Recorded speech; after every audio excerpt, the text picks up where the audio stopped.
नई दिल्ली स्थित भारत मंडपम में नीति आयोग की 10वीं गवर्निंग काउंसिल की बैठक हुई। प्रधानमंत्री नरेंद्र मोदी की अध्यक्षता में आयोजित इस बैठक में राज्यों को केंद्र में रखकर भारत को एक विकसित राष्ट्र बनाने पर चर्चा की गई। इस दौरान राज्यों से दीर्घकालिक, समावेशी और साहसिक दृष्टि पत्र तैयार करने का आह्वान किया गया। वहीं मानव विकास, आर्थिक वृद्धि, सततता, प्रौद्योगिकी और शासन सुधारों पर ध्यान देने पर जोर दिया गया। बैठक में देश के सामने मौजूदा विकासात्मक चुनौतियों पर भी विचार विमर्श किया गया। प्रधानमंत्री नरेंद्र मोदी ने विकसित भारत के लिए विकसित राज्य 2047 विषय पर नीति आयोग गवर्निंग काउंसिल की 10वीं बैठक की अध्यक्षता की। इस बैठक में प्रधानमंत्री मोदी ने कहा कि भारत में तेजी से शहरीकरण हो रहा है। हमें भविष्य के लिए शहरों को तैयार करने की दिशा में काम करना चाहिए। विकास, नवाचार और स्थिरता हमारे शहरों के विकास का इंजन होना चाहिए।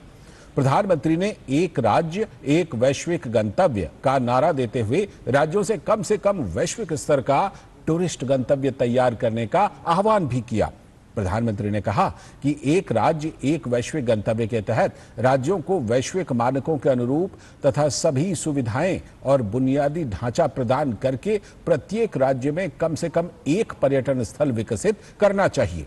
प्रधानमंत्री का मानना है कि इससे पड़ोसी शहरों का भी पर्यटन स्थल के रूप में विकास होगा। साथ ही प्रधानमंत्री ने कहा कि विकसित भारत हर भारतीय का लक्ष्य है। जब हर राज्य विकसित होगा तो भारत विकसित होगा। यह 140 करोड़ नागरिकों की आकांक्षा है।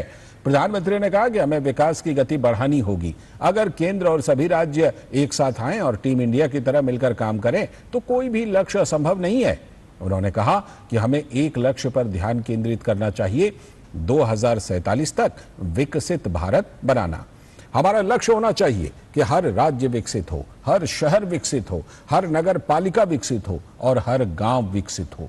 अगर हम इस दिशा में काम करेंगे तो हमें विकसित भारत बनने के लिए 2047 तक का भी इंतजार नहीं करना पड़ेगा।